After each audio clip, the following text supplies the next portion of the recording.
Oyaure kendo machiegni e chieno machielo mar tedo gi chiemo. Kinyalo paro ni juma mokalo ne wapuonjore kaka iloso kahawa, kuma bende ne wabulo kahawa mawarege moikore mondo koro olose godo mondo bed gima koro wamadho. Odiochieng' ma kawuono wadwa ni mondo walos kit kahawa mopogore opogore. Wan ing'eni ng'enyne wang'eyo ga ni mana marwa ma wachwako to wamadho. Nitiere kido mopogore. Nyanya kidhie thoth magawa masani ibedo moko iluongo ni cappuccino, moko ni latte, gin mopogore. E gima wadwaro ni mondo watim e okinyi ma kawuono e chenro ni mar tedo gi chiemo machiegni. Koro wantiere kendi wan gi machine mar loso kahawa, iwacho ni wadwa loso gi mopogore. Akiana wacho gi maber, iluongo gi nang'o? Koro wadwa chako kod gima iluongo ni espresso. Mae koro en espresso, espresso en kahawa moro ma ikete matin, milimita 30 kata 60 ma double shot. Ikete matin now? En mane kako nego beni serve as based on espresso ni makech. En mokech kabisa, en is a concentrated coffee beverage. En mintio kode sama waloso cappuccino, waloso latte, waloso americano. Koro ne manya kwa ti kode. Koro nyako bed makech nikech yudo ni sama waloso cappuccino dhi dilute matin. Koro espresso ema base. Ene base mar kahawa duto maloso kaka. Koro en sama walose nyaka. Koro okombe no tin nikech en mipime go. En mipime kode. Koro en 90 ml. Ok ne mipime go. Sama serve espresso to waserve kikombe ni. Mae. Wach mos. Kiyudo kuma iuse ma chip matin to nyalo bedo 150 kata 200. Shot achiel 30 ml. Shot achiel no. Koro bang' mano, mae machine mwatiyogo, tae wan kod grinder kakae. To sama watimo cupping wayudo ni kwatimo medium course to kahawa waber. Lakini koro kwa chopi machine kakae, since ni wadwa tiyo kod pressure, mondo wapush machine, wapush pi mondo kadh through espresso kahawa mwa grind chande, nyaka watim gima iluongo ni fine grind. Nikech fine cha mane wayudo ka ema gole makech. To wadwa ni walose makech no. Koro watimo gima iluongo ni grinding. Koro wabotimo grinding and rego. Koro warego kahawa. Mokwongo yudo ni samwa rego mokwongo chande, anti kahawa moro iye. Koro warege.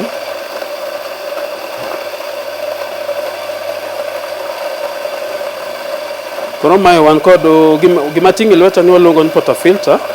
To portafilter tingo kahawa, orego kahawa ma between en gi kichungi more. En gi kichungi iye. To nego beni kahawa mwan kodo kaka en 16 to 18 grams mondo miwa 60 ml. Sama waloso single espresso kata single shot mar espresso, watiyo kod portafilter man kod spout achiel mabo miyowa 30 ml. Koro mano dhi loso kikombe. Wadhi loso kikombe ariyo, single ariyo kata wanyalo loso double achiel. Koro sama wa grind kahawa kakae, watimo the right grind, watimo gima iluongo ni dosage maber. Yani waketo kahawa moromo, kikobed kahawa mang'eny to kikobed kahawa matin. Tae wa levelize, wakete mondo bed straight maber e portafilter kae. Then watimo gima iluongo ni tamping. Wadiyo kahawa no. Kawa sediye kamae. Iyudo ni nyama natango ne mondo wadiyo kahawa no en straight koro ineno. Koro sama wabiri machine kae, iyudo ni kahawa en drink moro ma delicate kabisa. Iyudo ni asegolo order moro to nitie particles modong iye kakae. Koro particles go obet kae for a longer time, gibedo exposed to heat. My group head ni liet. Gibedo exposed to heat for a long time. Koro watimo gima iluongo ni flashing, wa flash group head. Yani waluoke. Mondo gol mano donka. Ogol modong kanyogo. Oyemo mi uketo kitamba ka? Yes, kwa seketo kitamba, then I insert portafilter. Tachwako kahawa na. Taketo vikombe na piny kae kamae. Mage gine ma koro onego beno extract espresso mara.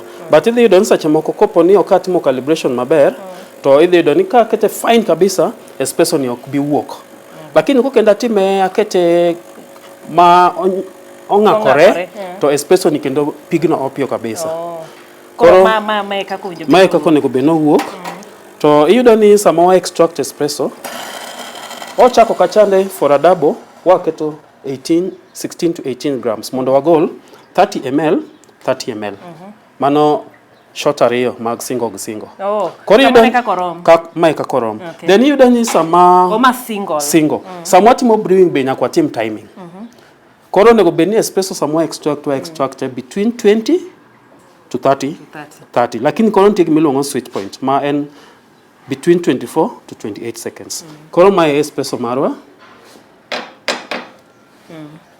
Koro my espresso marwa. We'll serve okay. Koro espresso ni wanyalo evaluate. Watimo gimiluongo ni visual evaluation, warango crema. Inyalo doka crema en top layer no. Kiko bed ma yellow kabisa. Mano dhi nyiso ni otimne gimiluongo ni under extraction. Waketo kahawa matin. To kikwa wawe mo bed dark be kabisa. Mano nyiso ni waketo kahawa mang'eny. Kata sama watimo brewing, wa brew for a longer time. Kar brew 30 seconds to wa dhi nyaka 35.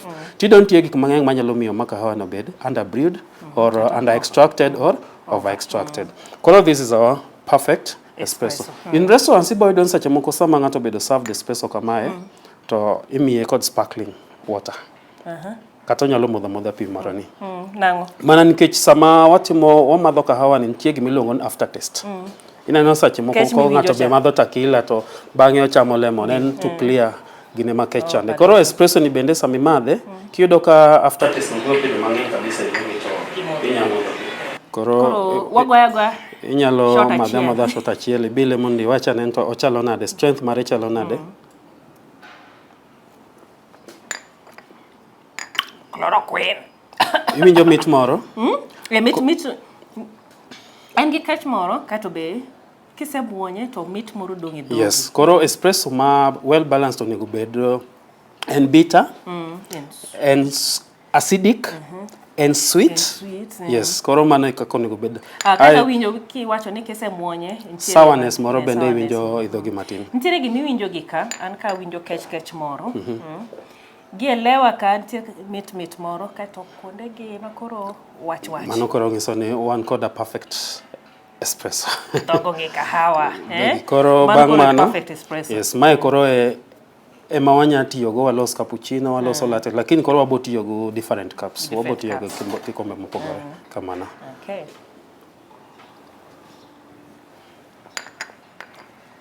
Mano koro watieko min kahawa. Mano espresso. Ka watieko espresso, koro wadhi kwa mane. Koro bang' mano, onego beni koro waloso gimiluongo ni cappuccino. To ene mang'eny dhano hero madhe, winjo ni dhano romi det kamoro gidhi madho kahawa to ingeni kata ka kiwache cappuccino ndete cappuccino. Yes, cappuccino ntie kaka wewuo. Koro idhi do ni espresso ma wagolo no wabo tiyo gi kikombe ni. Koro waloso gimiluongo ni cappuccino. Cappuccino onego bed ni machine ni nyalo extract no espresso ma wachako go chande main base. Ai wabo kao chak ma fresh. Ingeni barista kakae wan gi chak mopogre. Ibo yudo ng'ato ma odwaro chak to just normal chak. Mano watiyo gi chak man fat content 3.5. To nitie ng'at ma dwaro ma fat reduce matin. Waluongo ni low fat milk. Man kod fat content ma 0.5. Ai wan kod maongo fat kabisa. Iluongo skimmed milk. Idhi don tie ng'ato mabe ko madho chak to ochal nga chunye tingore. Mano noloso ne cappuccino kata waloso ne drink ma kahawa kod chak miluongo ni lactose free milk. Nitie ng'ato ma bende en ok odwar gik moko ma odhi kod chak. Pod wan gi chak.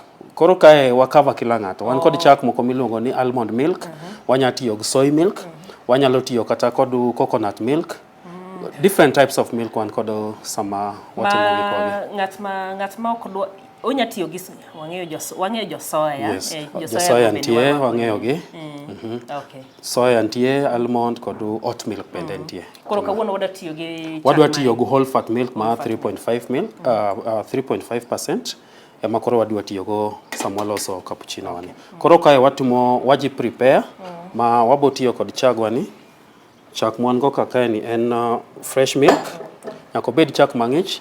Ai wan kod gimiluongo ni picha. Koro sama loso cappuccino. Oken birika. Ma iluongo ni picha or milk jug, but the right name and picha. Koro sama loso cappuccino okwa chemusha chak mondo bed maliet. Watimo gik moko ariyo. Watimo gimoro ineno iluongo ni wathalo chagno mondo obed ma pek. Obed ma ochal mopoto. Walose mondo obed mopoto. Ai kosebedo mopoto tai koro aka wachwake mondo obed maliet. Koro wabo tiyo gi chak mae. e chak mwatiyogo. Konyo mae. Botiyogo. Koro chagani wawe akete kae. Koro wachako kendo process manyien. Mano koro wachno oserumo. Macha espresso wachni orumo. Koro mae gima timre ni kisotiyo kode ma itimo brewing dichiel kamano to wachni orumo. Dong neno sama wa gomba kakae wa enjoy espresso marwa kahawa no antie kae. So ni wa expose to temperature kae heat no for a longer time. Koro oseban. Mok ni mano koro wastage. My is wasted. Or it's not wastage nikech wase extract flavors. But de wacha kwa loso moro mana mapiyo piyo to watiyo kone gwati kode enitiyo kode once. Okay. Bang mano warego machielo.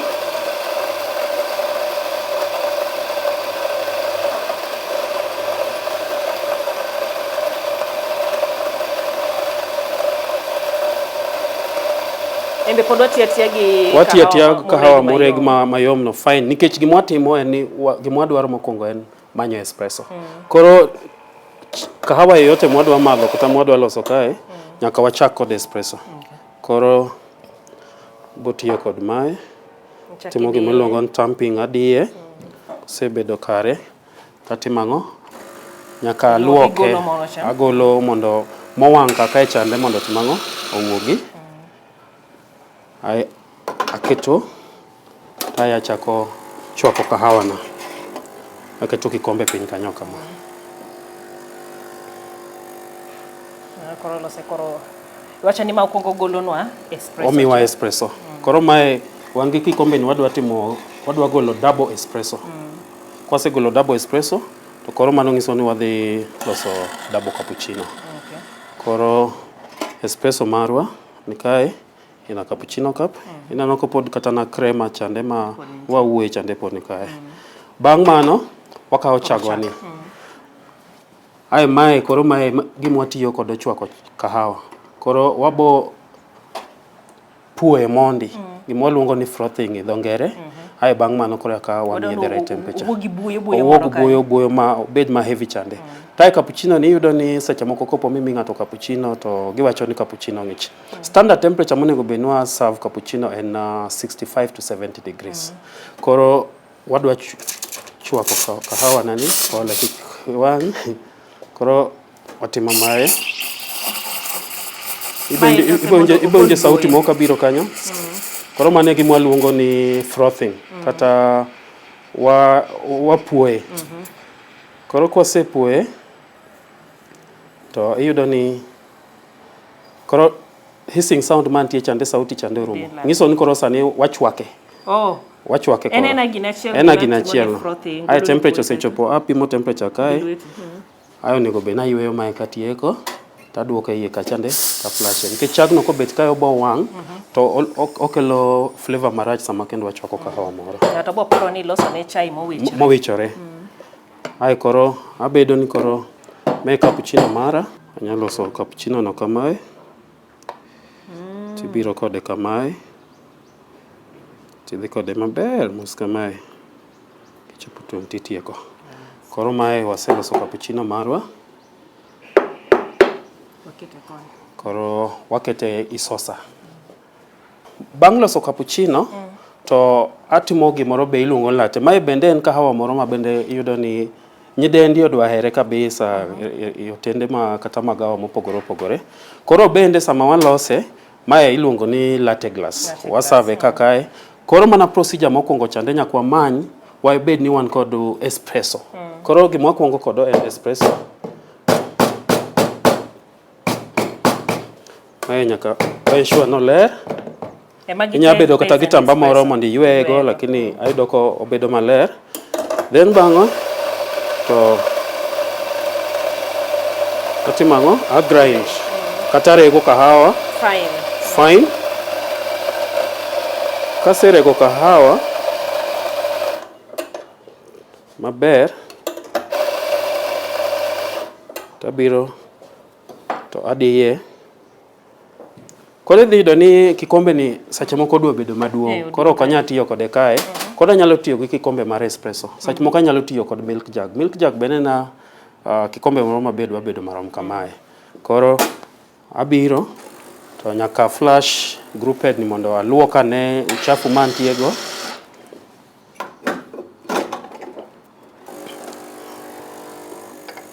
Then agolo espresso mara.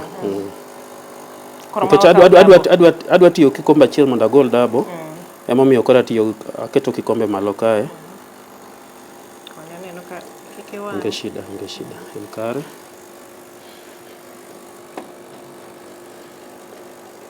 Onge shida nikech kikombe ni watiya kode mana mar harvest espresso. Awabo kawe to aole kae. Kawase ole kae. To chagwa ma fresh cha. Mawaloso go wakaka chak ma fresh.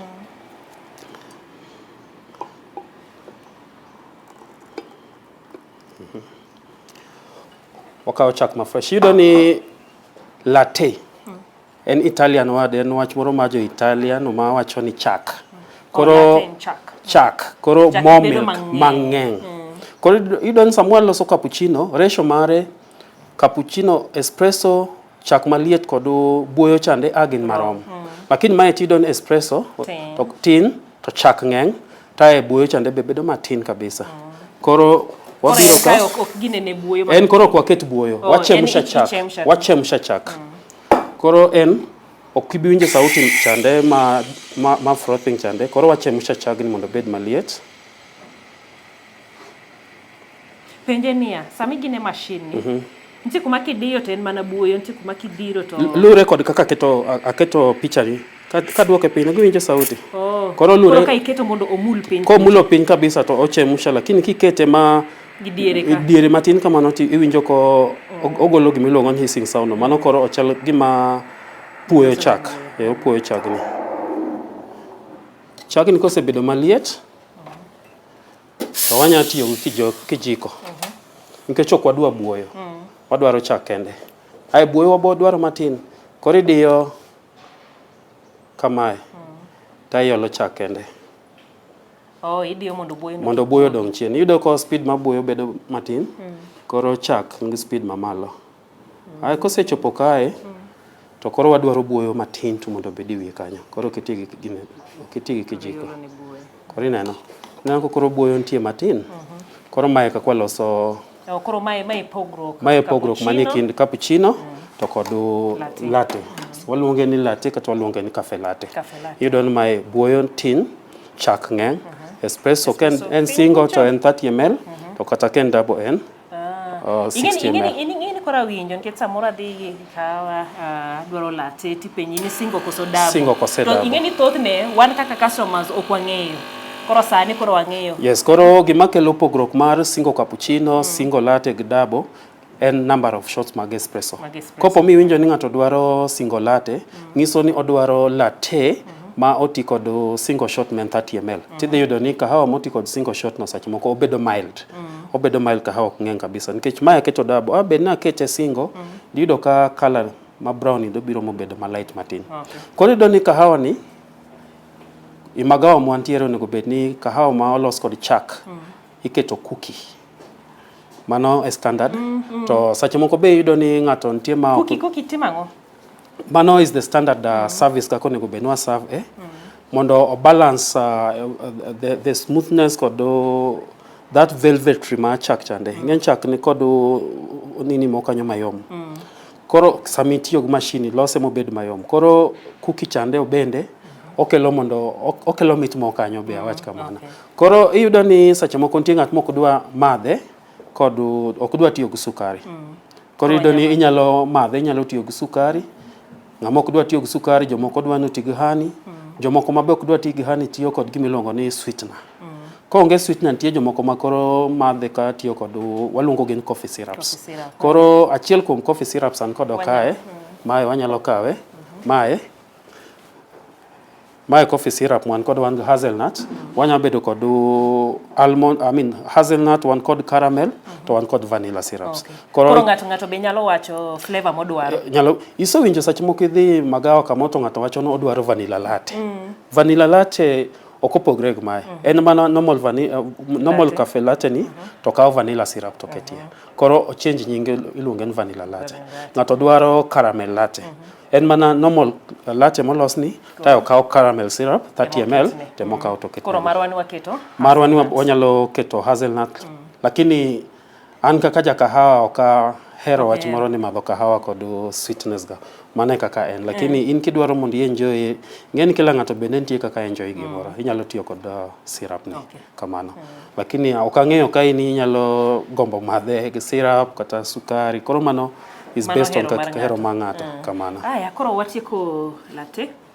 Koro kwasetieko latte, drink moro ma bende iyudo ni dhano hero kabisa en Americano. Iwacho ndalo lweny World War. American soldiers kane dhi gore Italy.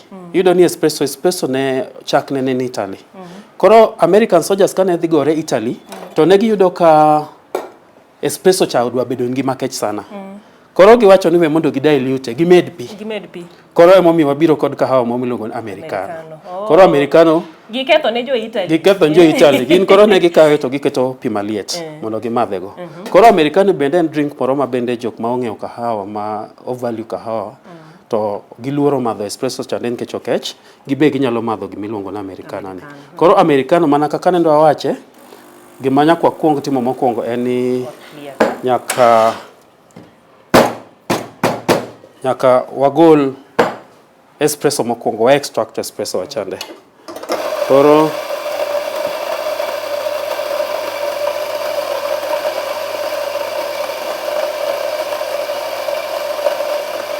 wa extract espresso.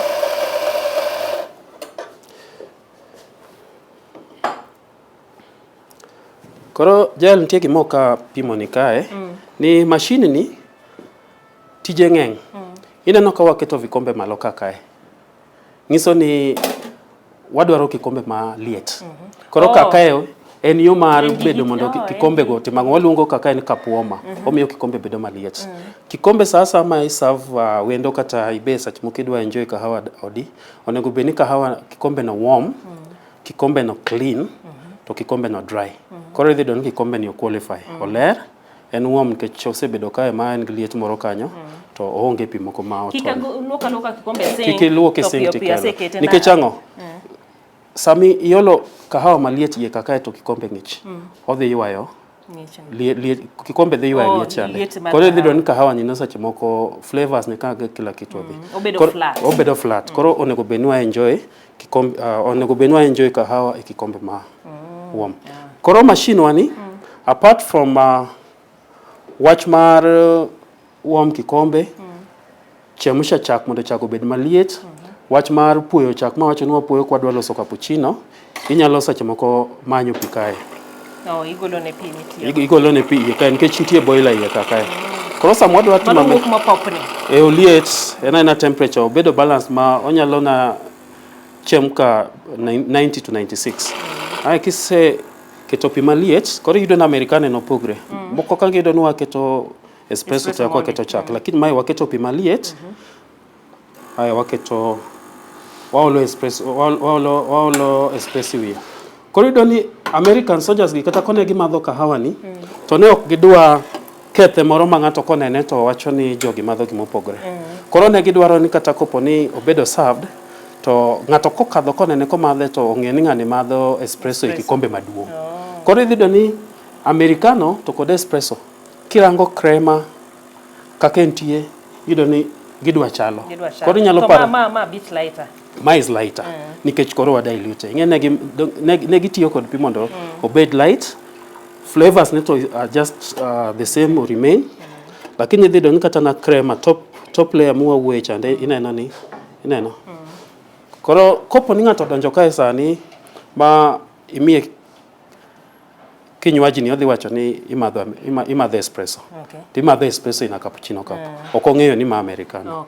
Koro mane ma okelo pogruok ikindo espresso to kod mae ma bende en drink moro ma bende jomong'eyo kahawa ohero madho Americano. En ok odhi gi chak? En ok odhi gi chak. En kamae lakini neno ni sama a extract sama lose aweyo space.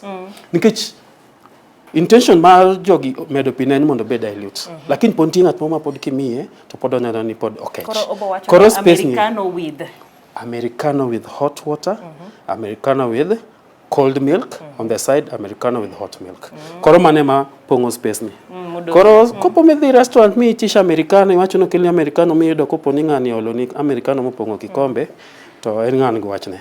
En ng'at ma okodwa ni explore. Okodwa ni explore. Koro ne owendi ga space no mar explore, inyalo gombo ni mondo imed chak, inyalo gombo mondo imed pi mondo enjoy maber. Koro mano is the reason momiyo wawega space no kamano. Kang'iye kapo ni wamede chak to an kang'iye abo wacho ni en opposite mar latte. En opposite mar latte in so many ways. Nikech yudo ni machande watiyo kod chak mang'eny. Tae kendo serving cup bende. Neno ko mai watiyo kod cappuccino cup, macha watiyo kod kamano. Wameda ne chak wang'iyane kaka. Wanyamedo chak. Koso ko wakete to koro dhi chalo gi cappuccino. Samwa medo chak seche moko ko dhi chalo gi cappuccino, dhi chalo kod gimoro mwaluongo ni flat white. Flat white bende dwa biro machalo cappuccino matin, lakini en to koro ko bedo ga froth mang'eny. Koro yudo nitie jomoko sana jorachere gigi. Moko ko biro limo uto ng'engi be seche moko wacho ni gidwaro flat white. Nikech ok gidwa froth gine mapek mang'eny no. Koro dwaro flat white in fact odwa chalo latte to bedo served ya cappuccino kamano. Koro gisani waweya kama. Waweya kamano. Nitie machielo dongo seche espresso. Watimo espresso, watimo cappuccino, latte, americano, wan kod mocha. Watimo mocha pio mocha mogik mondo wadhi kumwadhi. Koro mocha bende drink moro ma bende dhano hero kabisa. To mocha watiyo kod gik moko adek. Watiyo kod espresso, waketo chocolate, wanyalo tiyo kod chocolate powder, kata wanyalo tiyo kod chocolate syrup, tae watiyo kod chak maliet, steam chak. Koro yudo ni mocha, jogi okawa nying ma mocha ni kuma ne yudie kahawa Ethiopia kuchande. Kuma Jamiel diege kange ne kwae. Koro area no niluongo ni mocha. Koro nitie drink, en drink mo mabe mit kabisa. Yudo ni chocolate no balance maber kabisa kod espresso ai kod chak. Koro wanyalo tiyo kod chocolate powder kata chocolate syrup. Koro anyalo tiyo kod chocolate syrup. Koro gima kwongo timo, what I'll do, anyalo extract espresso mondi mondo abed go machiegni. Just to clean it now.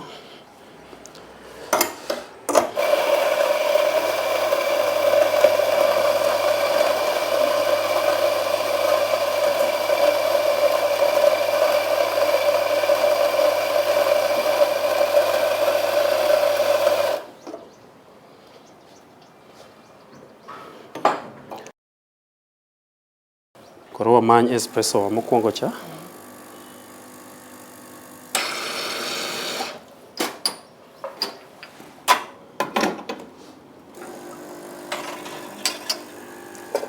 Kaya gombo ni mondo ati kod single shot mar espresso 30 ml. Ema paro ni dhi balance maber. Na chak na kaya maliolo ma fresh.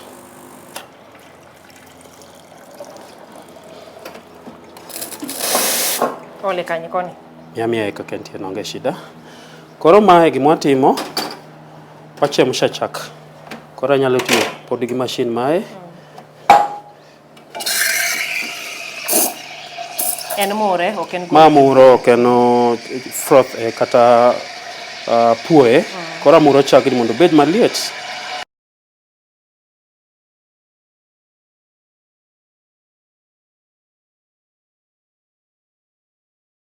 Sebedo maliet.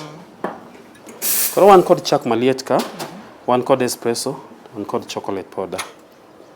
Koro syrup, mae syrup. Koro anyalo garnish glass kamae.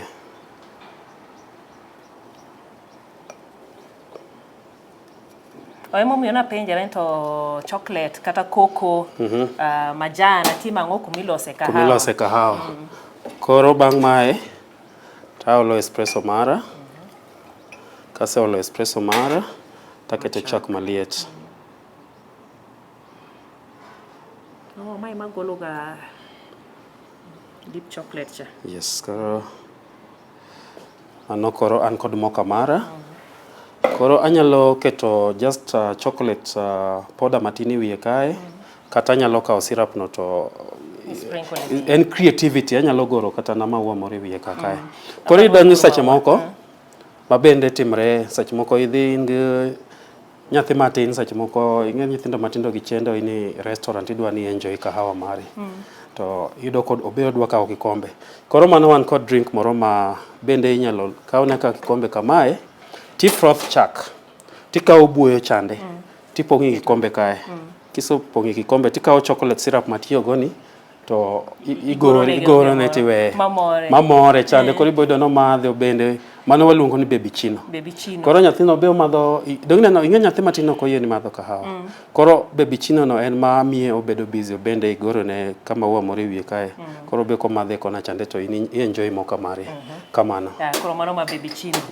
Koro magi e kit kahawa mopogore ma waloso odiochieng' ma kawuono. Akia ka pod aparogi ma latte. Cafe latte kare. Ma cappuccino, ma americano, ma e mocha. Mocha en kod ang'o? Mocha ema nigi espresso wiyo wil. Mocha en kod espresso, en kod chocolate, to kod chak maliet. Chak maliet, yes. Ma cream chane mani? Molos ne chocolate cha, donge ma? Ene mano, ose sink modhi piny. Yes. Koro, mae mi wacho ni inya ketne ndhadhu moro. Inyalo keto ndhadhu seche moko iyudo ni igombo mondo imadh kahawa miloso ni. Inya tiyo gi sukari. Kokihero sukari inyalo tiyo kod coffee syrup. Koro syrup wan kod kae wan kod hazelnut syrup. Wanya tiyo kod vanilla syrup, wanya tiyo kod caramel, lakini koro wan kod ni en hazelnut. So e cappuccino ka nikech ogornwa go mamit. Embe podi dwa ole sukari mi rude dongo kato. Koro ing'en gima timore cappuccino, okawach cappuccino to drinks duto mwaloso kae kahawa mwaloso gi okonego bedni wamadho gi sukari, okonego bedni wamadho gi gima. Onego bedni wa enjoy kahawa no kaka entie. To koro yudo ni dhano hero kila ng'ato ngi starehe mare. Koro inyalo ola kaka to Easter. Ola 30 ml. Aluor kata ketho. Nyalo ola. Alafu kijikon kanyo nyalo star Nyawinjo ka okene sweet na okelo nyaka tik moro. Okelo tik moro kanyo ko blend kod aroma mar kahawa chande to kelo suya mo kanyo mamit ma bo mi mondi bedi gombo mar madho kahawa ni no. Koro ini bo belo ma. Anabo madho latte na ni maonge sukari. Ayudo ko bedo well balance kabisa nikech ing'e en gi chak mang'eny koro okane konya hata mamadho. Oken strong kabisa. En mild. Koro ober. Nyaka wadhi adhia nyaka gi sosa malo. Onyalo ting'o sosa kata inyalo gigi nyaka puonji. Kamano. Koso wago cheers. Coffee bigo ni cheers. Coffee no ose go cheers on. En kare? Koro nitie kaka mit ne koro customize iwacho ni customize koro miye mit moro kanyo ma opogore. Kelo ne mit moro iyudo ni kahawa gi gin go flavors mopogore ma kata sache moko kahawa no kalure kod piny mowuokie sache moko nyalo bedo ne kata kod hazelnut flavor. Koro sami keto hazelnut syrup enhance imiyo koro flavor chande come out so medore maber kabisa kamano. Omit. In fact, aneno ni kata koro kae koso ng'ato komedo syrup sukari ang'eni jiteni go. Koro kwa med syrup to tie kaka beche pogore. Beche bedo mapogore iyudo ni restaurants mang'eny jomoko nitie motimo bundle pricing masama ouso cappuccino ni tiyudo ni cappuccino no kata kiuse 300 tiyudo ni bech syrup chande obedo covered ye kanyo. To nitie jomoko mabende use koro gin go menu gi kaka search moko iyudo ni watch for example latte ni. Iyudo ni latte ni iuse siling 200. Vanilla latte iuse siling 300. Koro vanilla latte siling 100 chando bedo kamano. Lakini berke nikech an thothne ka madho cappuccino kata moka gini taketo ga sukari but kiketo syrup nitie kaka mit moro pogre. Koro ing'eyo ni ko mit kabisa no koro nyaka igaramika. Emomiyo koro yudo ni agaramika pesa kidogo ya pesa jaluo jara pesa onge sida. So yudo nitie jomoko mabe oketa ni giuse normal to piny ma menu kachande gindiko ni you can customize your coffee. I get the number of syrups magin kodogo. Erokamano ahinya. Hapa ni bende wase puonjere koro sani kiwuok idhi e magawa samiluongo kahawa, ting'eyo kahawa miluongo, ing'eyo ni to bende en ndhadhu mane ma bende idhi yudo kanyo.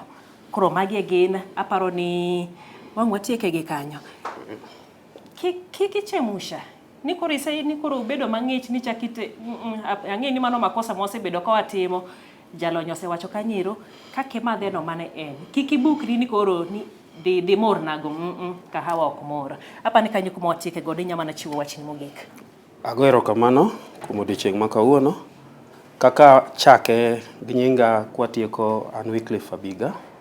Apuonji skul mar Boma International Hospitality College. To ane jalony weche mag kahawa gi ane jalony weche mag chai kaka inyalo puonjri loso chai. Tiyudo ni nyithiwa mang'eny wasepuonjo kaka watero gi otende mopogore opogore kuonde ma ondik gi kaka wawuoyo ni. To kinyalo bedo gi penjo moro kalure kod wach kahawa ni to inyalo tudri koda e yor namba na 07 11 86 43 42. Inyalo yuda e Facebook bende luongra ni Wuod Achieng'. TikTok be antie kaka Chief Barrister. To mbui moko pod ki search Wycliffe Abiga idhi yuda kaka LinkedIn, idhi yuda kaka Wycliffe Abiga. Kati nyalo biro e College Boma International Hospitality College kuma wanyalo puonjre, wanyalo mi kaka inyalo donjo kaka mondo itim short course ma kaona dwe 3 kamae to wateri idhi chako timo attachment ni for 3 months. Wane mwamanyo ni ok ing'eyo. Chiemo inyalo bedo general manager, chiemo inyalo run cafe mari, inyalo ndiko nyithindwa mang'eny. Kuom jokanyanam ma en course moro ma bende pok wabedo ka wang'eyo ni timore to an atime ndalo chana atime ndalo 10 omiya machopo kuma antie ni omiya makoro sani anyalo yudo kaka nyithinda nyalo chiemo. Akwayo mondo ubi mondo watudre. Erokamano ahinya kuom bedo kodwa. Wan koro wang' watieke gi kanyo. Wachak watudre kendo juma manyien e chenro machielo mar tedo gi chiemo nyinga Jaeliza.